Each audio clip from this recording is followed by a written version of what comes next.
Hi everyone, this is Chanel, I'm Anne-Marie Gaidosh. and welcome to Sweet 15.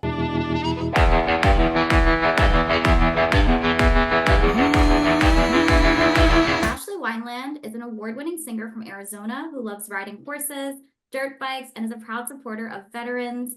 Her gritty sound and authentic style are personified through her latest single, Crank It Up, which is co-written by songwriter and producer Marti Frederiksen and the Carrie Underwood. Ashley has performed the national anthem at MLB, NFL, NASCAR, and Supercross championships. She is currently touring around the United States, but she's here in Sweet 15 to talk all things music. So welcome, Ashley. Hi, thank you so much for having me. Thanks for joining us. Is there anything you want to tell the people? Anything you want us to know before we get started? I feel like you really just covered a lot of what's been going on recently with your lovely introduction. As you mentioned, we're currently out on our Crank It Up tour right now. So there's just a lot going on as far as the new music goes, being out on the road, just being across the US, all sorts of good stuff going on. And amazing on the song, of course, and your style is so unique. Can you tell us a little bit about like some of your inspirations and kind of like the start of your music? Yeah, no, I've always grown up around country music. It was always in the house. Though I will say nobody else in my family is very musically inclined. That just wasn't necessarily a thing growing up. I'm kind of the black sheep as far as wind's picking up. Playing music and everything. But I've had so many wonderful opportunities throughout the years to learn more about music and the industry. And it's always just kind of been like a snowball effect of just learning and growing and meeting people that have really led me to where I'm at now. And of course, with Crank It Up, talk about like something crazy. One of my biggest role models growing up was Carrie Underwood. So to have her be a songwriter on this, it was one of those moments for me as an artist looking at like my career. I was like, whoa, what is life right now? Did we ever think we would be here? We'd always hope, but the fact that I can say something like that now is such a big milestone for me. And of course, with this song, it's the flagship song of a bigger project that I'm working on with Marti right now.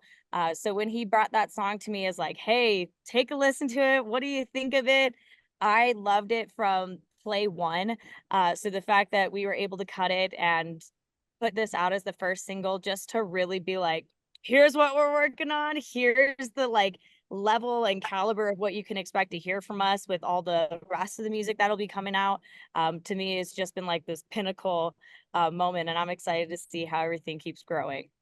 Nice. And so you said Carrie Underwood was one of your role models. You're working with all these incredible producers. They've worked with people from Daughtry to, like we said, to Carrie Underwood. And so how do you feel about this? Like, does it feel like a career defining moment? Honestly, it does. I've known Marti for years now, and it's just kind of one of those things where we've stayed in touch. And finally, last year, I reached out and I was like, man, we got to do something together. We got to do a project. And he's always been a wonderful supporter of me and my music, especially being an independent artist like I am. There's no backing. It's just all myself, a small, mighty team of people. And Marti was like, you know what? Yeah, let's do it. Let's jump on it.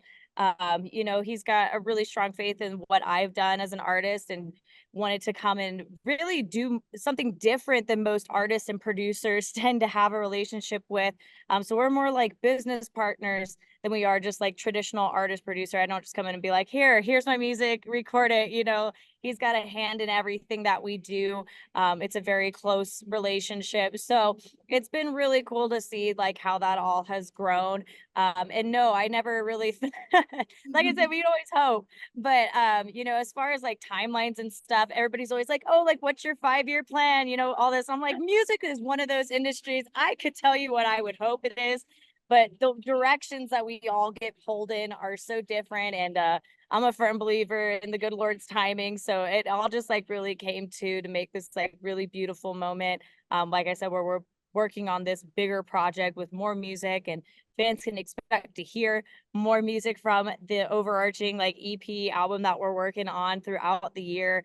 So I'm just really looking forward to seeing everybody's reactions to it. And of course, getting the opportunity to work on the music video projects and of course play all these songs out on the road for everybody to listen to. That's incredible. I feel like you're doing a lot at the moment between the tour, taking out all the music. how are you kind of like dealing with your mental health and like kind of juggling everything at once?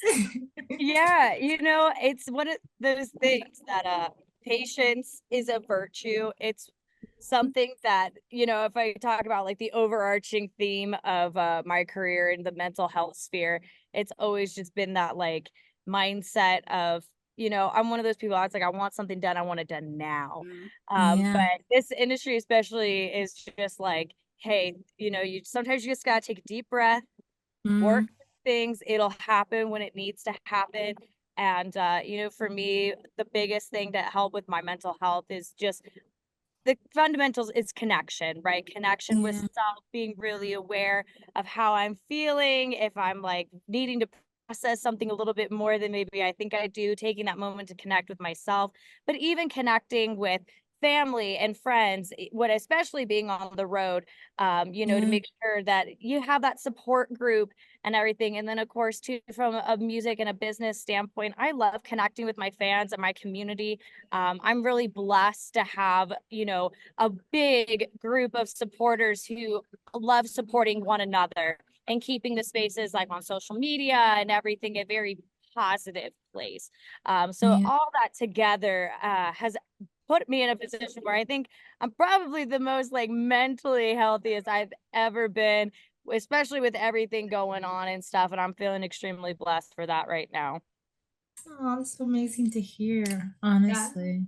We're so happy that you're taking care of yourself and you're enjoying your time on the road. But I also want to ask, so right now, where are you coming to us from? I see you're outside. I know you're on tour. Yeah, I'm currently in Denver, Colorado.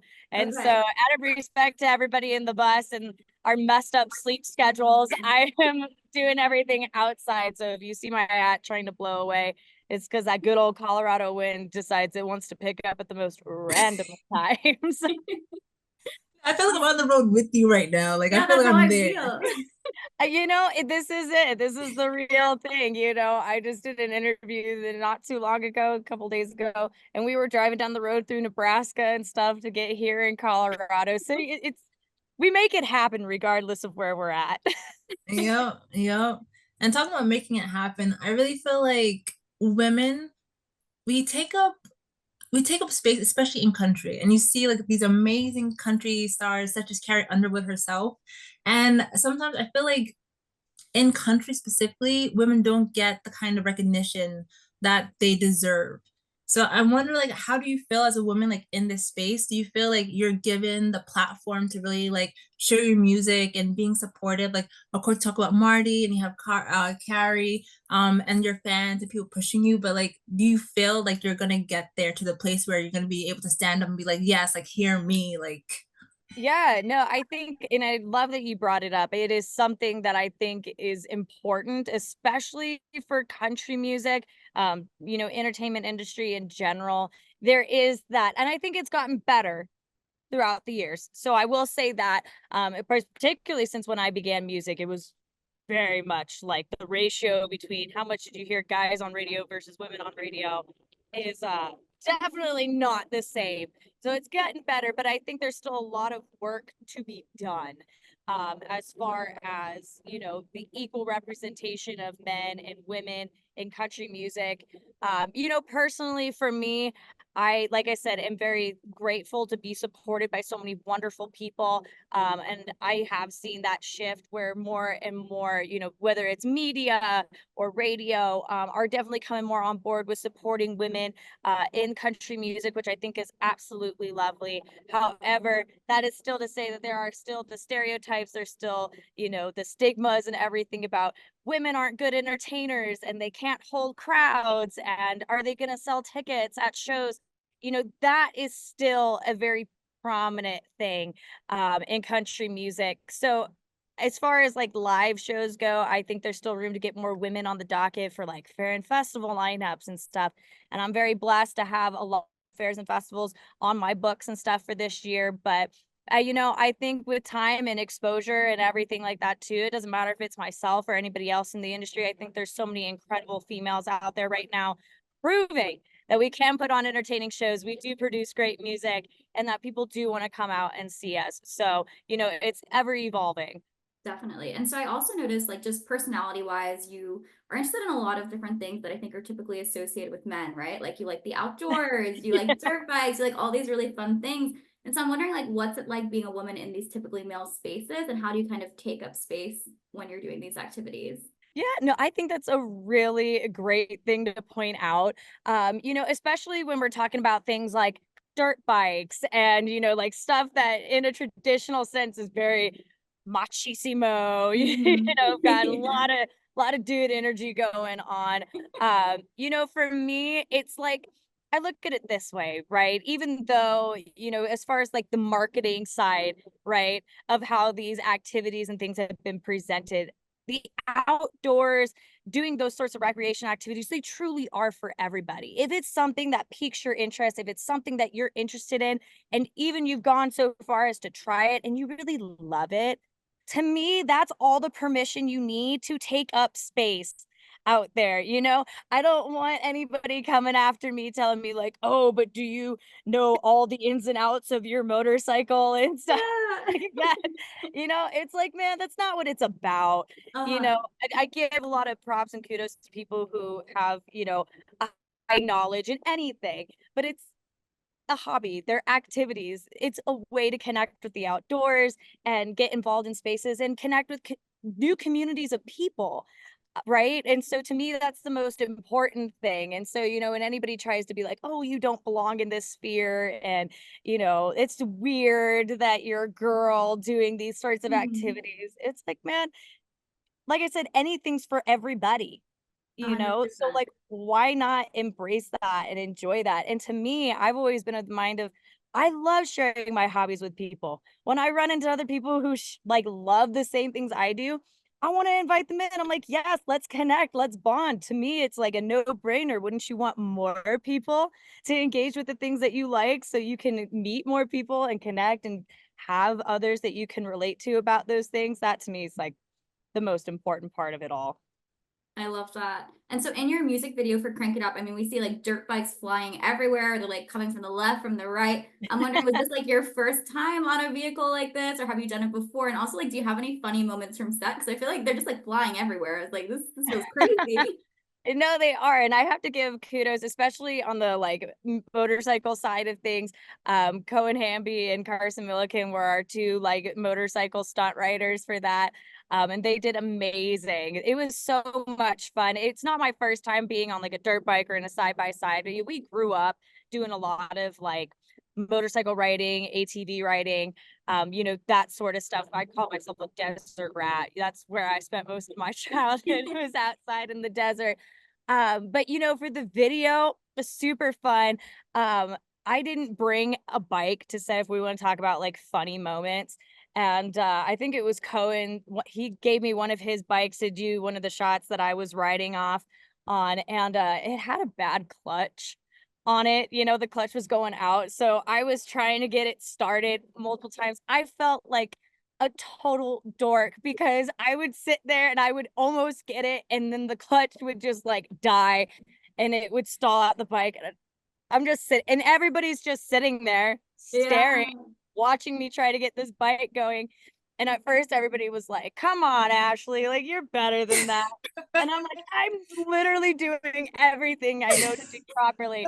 And a couple others got on the bike, like to try to get it in a place where it would go. And even they were like dumping the clutch and everything. And they were like, okay, Uh, well, it's not just you, but the sun was going down and we were like, we gotta get this shot, or it's like never gonna happen because we had other things to shoot. And finally, I got it to go. And so that take that you see in the video, me riding off on the dirt bike, one take. That was all we could Oh get because the wow. amazing. because the bike was like just giving us such a hard time. And I was like, I hope we got what we needed because we have is no time to do another Crazy. shot. I'm just gonna keep this going until you tell me to stop. So Yeah. Wow. I hope there was somebody in the back saying, crank it up, or something. Like clutch it up. It was great because by the time I got off and we were like running back to change back into the outfit that we did all of our sunset shots in and stuff, I got off the bike and everybody was like, yeah.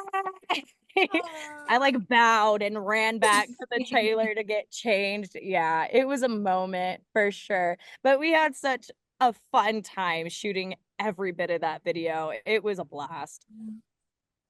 Oh man, it sounds like you had such good energy and good people around you. That's amazing. I really do. I have a wonderful team. Music videos to me are always like such a fun time to really bring the music to life visually. Mm, And of course, like our videography team, Paradox Universe, I've done the last like 6 videos of mine with them, and it's always wonderful. And my director was like, I'm so excited because we get to shoot an action music video.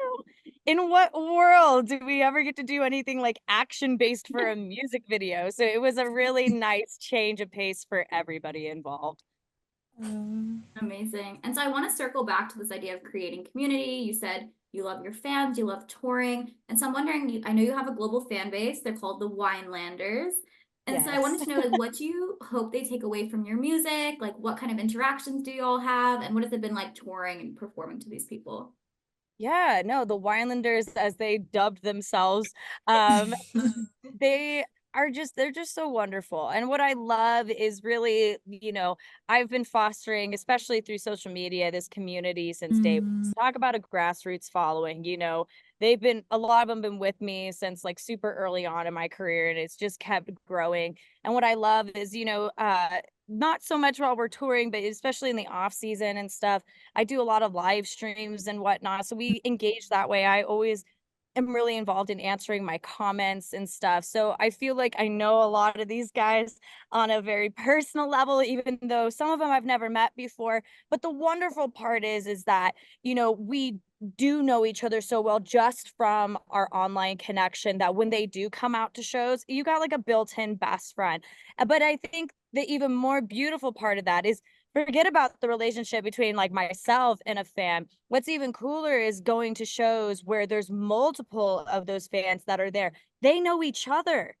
Like we played in oh, Florida last year and there was a whole, group of them that were really, avid social media followers, and they all chat with one another and stuff. So they walked in and they were like, "Oh, hey, I know you." And just they could hit it off and start a whole conversation, and it wasn't like they were talking to a stranger. And so to mm, me, that's like the coolest part of it all is it's not just connection with myself and the work that I do, but because of the work that I do, other people get to connect with each other and bond and have something that brings them together in a way that nothing else ever really would. I mean, how many opportunities would you get to really connect with somebody like that, especially that you've never met before, but you can walk into mm, a concert and feel like you've known them forever. So I think that's something that's really special. And of course too, with the new music and everything like that. It's kind of it I shouldn't say kind of, it is heralding a new era of my music and the sounds that I'm exploring, and playing mm. with some not necessarily new sides of myself, but just showcasing sides of myself that I haven't ever really done before. I love what you were talking about, this idea of community and your fans. I'm a big like concert person. I feel like whenever you step into a space where everyone's just like listening to the same music, it's so powerful being able to connect with people over this. Like people I would never even think like I would Yeah. ever have anything in common with. And then we enter like a building and I'm like, oh my gosh, you love this artist. I love this artist. Are we best friends? Like it's such a Yeah, feeling. I know. It's even like at shows and stuff, we do like some covers that, I find really fun, and to see people in the audience who get really into it. I'm like, we could be best friends because we have very similar taste in music, right? Everybody's like, Exactly. yeah. You've been doing this since you were 14. It's been over a decade that you've been in the industry. What Yeah. has it been like growing up as a musician? How has the music changed with you? How has it helped you grow? Yeah, no, it's been a process, right? And it's always been Mm, something very unique because growing up, especially like high school years, really, when I started getting into music, I got to experience some really phenomenal opportunities from a very young age that, most 15, 16-year-olds at that point couldn't have said that they ever did. And at the mm, same time, that also meant that I had to sacrifice some more traditional experiences that other kids my age got to have. So it was really like a balance of picking, you know, where my passions lied, but I always had a really strong sense of what I wanted to do, and what I Mhm. wanted to get out of my career. I've always been very serious about it since day one. You know, it's like an all or nothing kind of thing. And honestly, it's like I said, been such a journey. And honestly, it's taught me a lot of really good life lessons, particularly as I mentioned before, patience being a big one. You remember being younger and always hoping like, oh man, like I just want my big break, you know, that kind of thing. And Mhm. you know, I realized with time that it's, you know, things happen when they're supposed to happen and for a reason. And it's like hindsight's always 2020. I look back on those times and I'm like, man, you know, you wouldn't have been ready for a big break then, you know, like you're just being set up. So when it does come, it's like, all right, I know what I'm doing. I can handle it. I can make the most of Mhm. it and like actually really enjoy it for what it is. So it's been great to learn those life lessons and build those building blocks. I've learned what it's basically been like to be a small business owner from a young age. So I felt like I got out of high school and I was like, man, I feel like I'm already halfway to my business degree and everything. Because I've just had so many experiences managing vans and, you know, my team and everything. So it's been a journey. Like I said, there's highs and there's lows, and having to navigate through all of those has just been, it's been character building, that's for sure. But I wouldn't have traded it for anything. I'm the person I am today, and feeling really great about life because of all those times and Mhm. stuff. Like I said, from valleys to highs. So it's been a journey. It's been a blessing to say it's been over 10 years now. Makes me feel older than I am, but you know, Crazy. No. When I was there's reading my still a long notes, I way was to like, go. a decade, really? I was like, I don't think that's possible. I know. I'm always the people always look at me and they're like, "You still look like you're a teenager. You don't look like you've been Yep. around a lot." And I'm like, "God bless you guys. Thank you." Aw. But I love that you Um, mentioned this idea of like your moment coming when it comes and this importance of the mhm. journey. I think we see so many musicians, especially female musicians, even like people like Sabrina Carpenter or Tate McRae, that they've been around for years and years, that I've been listening to their music for so long. And it took them so much time to actually get to the level where they wanted to go. And I'm starting to believe that too. I think it's accurate that you'll get to where you need to go when you need to get there. And my parents would always say, like, you Mhm. got to trust the journey, trust the journey. And I was like, I don't care about the journey. Like, take me to the You're like, "I want the destination. end result." No, it's Put me Exactly. there now. they always say it takes years to make an overnight sensation. So, Yep. you know, when you put it Absolutely. all into perspective like that and you start to learn more about the ins and outs of the industry, very rarely does somebody ever like pop up onto the scene that's actually just like, poof, we came out of nowhere and now we're here. Exactly. And a lot of people that, you know, you've been grinding for years, been putting the building blocks there. To your point, like a Tate McRae or a Sabrina Carpenter, they've been in the industry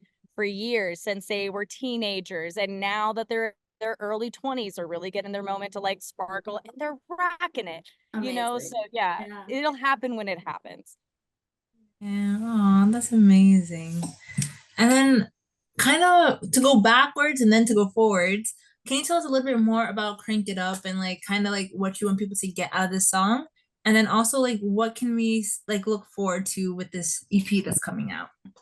Yeah. So, you know, Crank It Up for me, and from the moment I heard it, is one of those songs that at its core, I think is just all about getting out, enjoying life, living life to the max.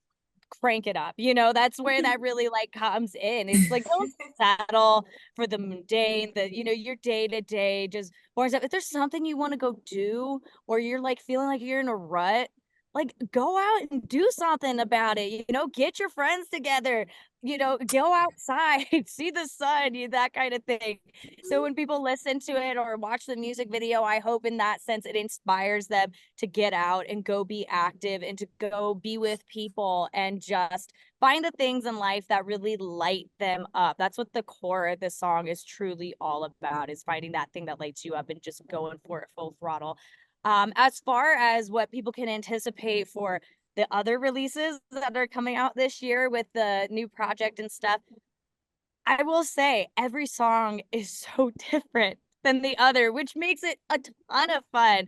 So you got, in the same vein as Crank It Up, there's a couple songs that folks are going to be hearing that still got that like rocker energy.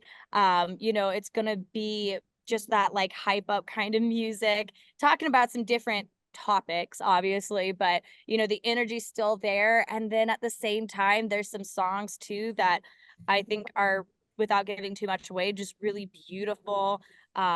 Not necessarily power ballad, but kind of like in that realm of just really country, sweet, soulful kind of sounds and whatnot. So I'm really looking forward for everybody to hear that too. But a lot of the music, and I should just say all the music at its core, is super fun, and really all encompassing. I think when you hear them, you'll want to turn them up and just blast them, Yeah. sing along to them, which to me is like the most fun type of music that you can have, is the ones that you really want Yeah. to sing to.